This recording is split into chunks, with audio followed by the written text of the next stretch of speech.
It was a discovery no mother should ever face. Her son, just 19 years old, caught in a relationship with the one person she trusted most, her own mother. The betrayal was unthinkable. A grandson, a grandmother, and a secret affair hidden inside the family home. When the truth came to light, it didn't end in silence. It didn't end with tears or apologies. It ended in murder. Before we dive deeper, let me ask you, where are you watching this from right now? Type it in the comments below. And if this is your first time here, make sure you subscribe. I promise you won't regret it. Because what you're about to hear goes far beyond the headlines. And 10 minutes from now, you'll learn the one confession that revealed everything. At first glance, it looked like a simple, though tragic, family dispute. The kind of story that would make the local paper for a week, then fade away. A mother, her teenage son, and an argument that spiraled out of control. Police reports described it in plain, clinical language. A late-night altercation, raised voices, a knife taken from the kitchen, and a grandmother who never walked out of that house alive. But when you start peeling back the layers, nothing about this case feels simple. The official narrative, the one first presented to the public, was that the daughter, furious at her son's behavior, lost control when she discovered the forbidden affair. She confronted her son. She confronted her own mother. And in the heat of the moment, violence erupted. Neighbors who testified said they heard shouting just after midnight, two women's voices, arguing. One man's voice, younger, pleading. Then, a sudden silence, followed by screams. Minutes later, a call came through to emergency services. The details of that call were never fully released. But dispatch logs confirm it was the son's mother who made it. Her words were described as hysterical, panicked, and incomplete. She said only, "She's on the floor, there's blood everywhere." When officers arrived, the scene was chaos. Furniture overturned, glass shattered, the grandmother lying motionless on the floor. The 19-year-old son in the corner, his face pale, his shirt stained red. Detectives pieced together the bare minimum for their first statement to the press. It was described as a domestic incident that ended fatally. Nothing more. On paper, that should have been the end of it. A tragic crime of passion. A family argument gone too far. A daughter unable to process betrayal. But people close to the family were quick to push back.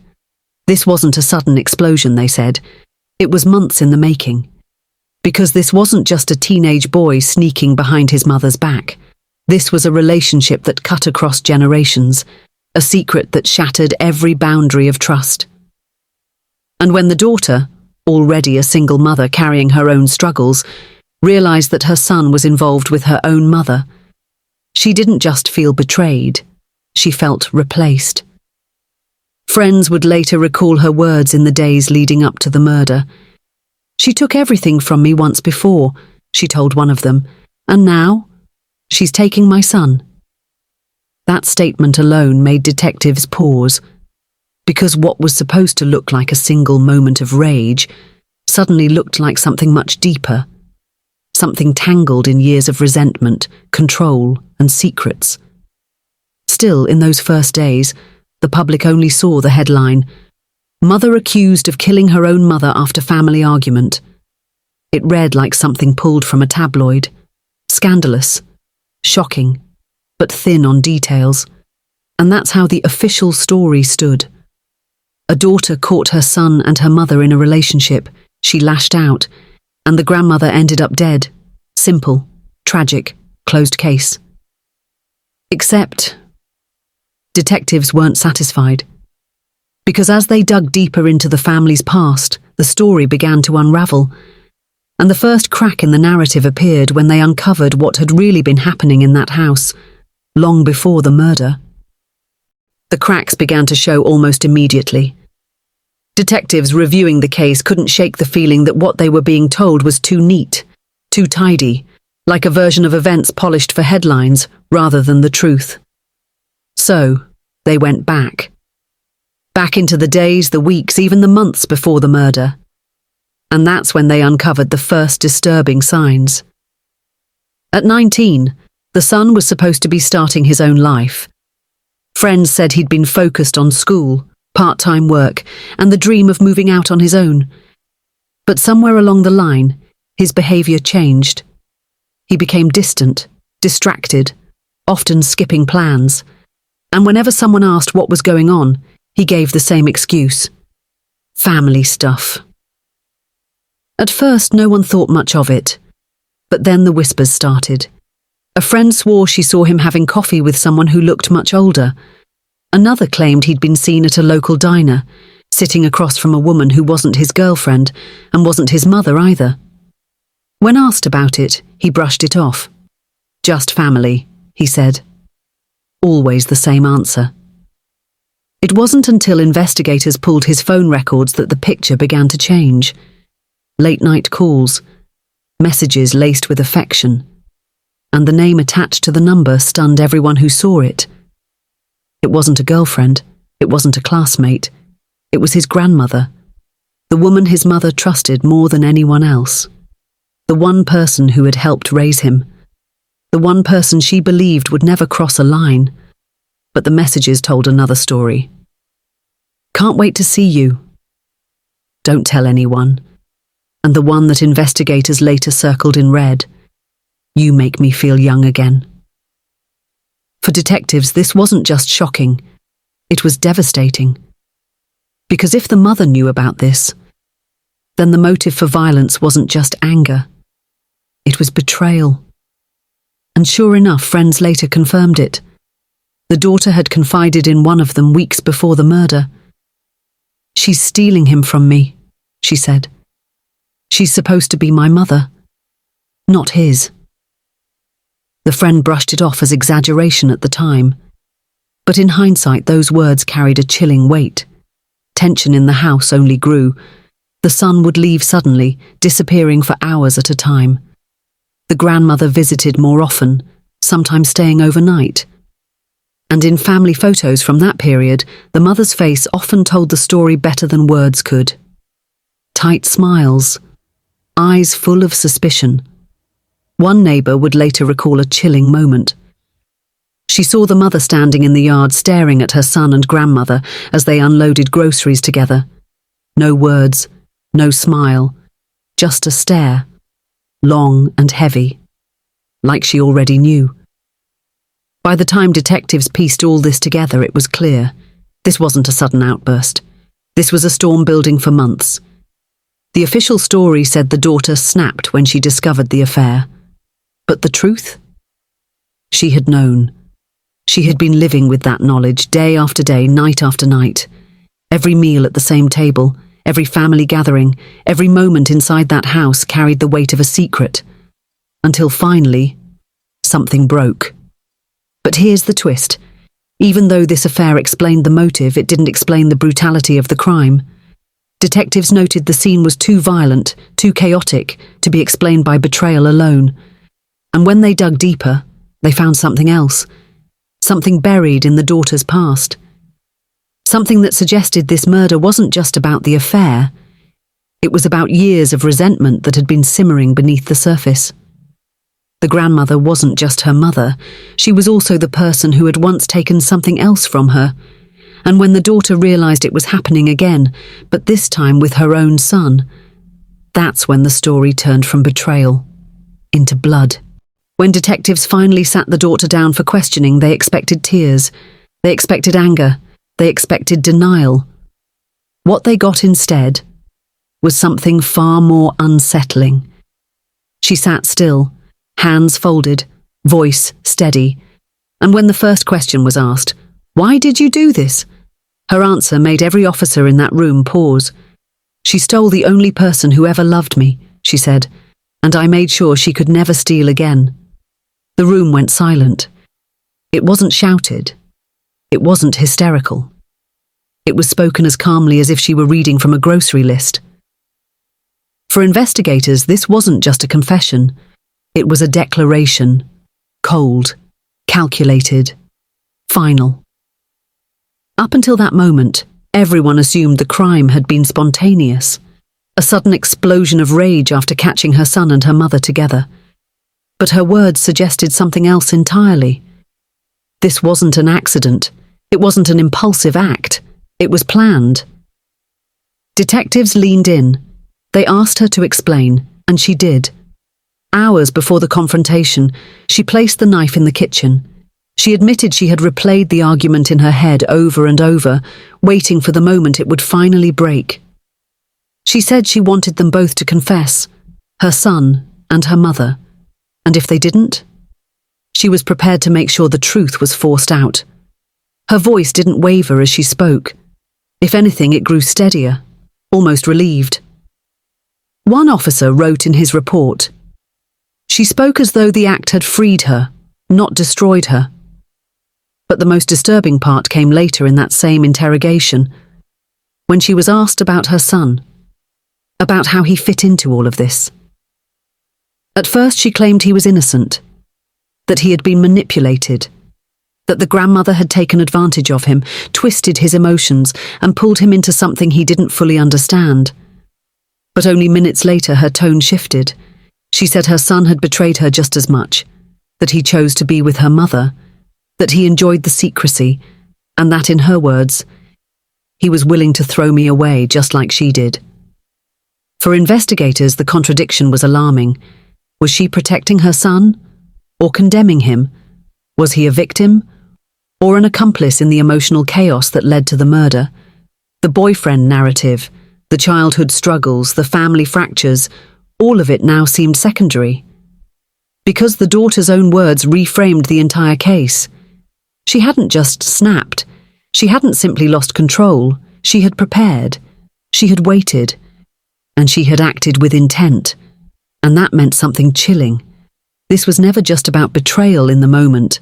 It was about revenge for years of resentment, for decades of wounds she claimed her mother had left unhealed. As one detective later told a reporter, "That's the moment we stopped calling it a crime of passion. It was a reckoning." But here's where the story takes an even stranger turn. Because when the son was finally questioned, his version of events was very different. He claimed he never loved his grandmother, that he had been pressured, that he was manipulated into the relationship. But if that were true, why didn't he stop it? Why didn't he tell anyone? And why did messages between them sound like love notes, not blackmail? Someone was lying. The daughter, the son, or both. And in that tangle of contradictions, detectives realized one truth. The motive wasn't as clear as they thought, which raised a haunting question. Who was truly guilty of betrayal? The grandmother for crossing the line, the son for participating in it, or the daughter for turning her anger into blood? That question would drive the rest of the case, and it would lead the courtroom down a path no one was prepared for. The courtroom became the stage where every secret, every whisper, and every accusation finally collided. Reporters packed the benches, cameras clicked, and the daughter, now the accused, sat motionless, staring forward as if she could already see the verdict written on the walls. The prosecution wasted no time. They painted her as a jealous daughter, a woman consumed by rage, someone who discovered her mother had crossed a forbidden line and instead of walking away, chose murder. They replayed her confession to the jury, word for word. She stole the only person who ever loved me, and I made sure she could never steal again. For the prosecution, this was all they needed: premeditation, motive, murder. But the defense had a different story, one that reframed everything the jury thought they knew. They argued the daughter wasn't a jealous monster. She was a victim, a woman trapped in a toxic family cycle that went back years.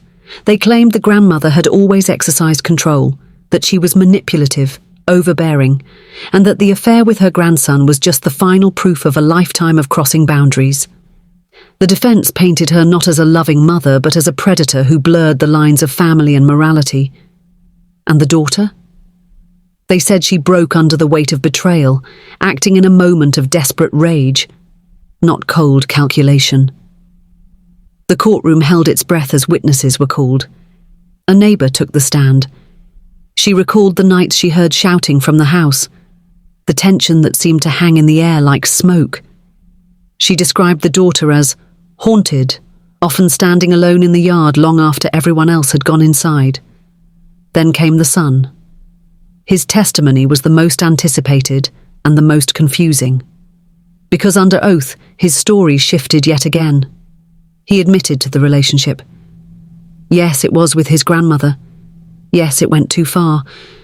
But he insisted he was manipulated. He said he was vulnerable, that he had no choice. But the messages, the late-night meetings, the affectionate words, they told a different story. And when the prosecutor read them aloud, the son's voice faltered. He avoided eye contact. He stumbled over his answers. To the jury, it was clear he wasn't telling the whole truth. But here's where the reframe came again. The defense used his uncertainty to their advantage. If the son himself couldn't keep his story straight, how could the jury be sure of anything? Was the daughter truly the only guilty party? Or was this an entire family drowning in lies? One moment in particular shifted the energy in the room. The daughter's lawyer asked her directly about the confession. Why did she say those words? Why did she admit to planning the murder? Her answer stunned everyone. She said she wanted to own the pain, that in that moment she wanted the police to see her as strong, not weak, that admitting intent made her feel like she had control, when in reality she had none. It was a startling reversal. A confession reframed as a mask, not truth, but survival. And that left the jury with an impossible choice. Was she a cold-blooded killer who had plotted her mother's death, or was she a broken daughter lashing out in a single catastrophic moment of weakness?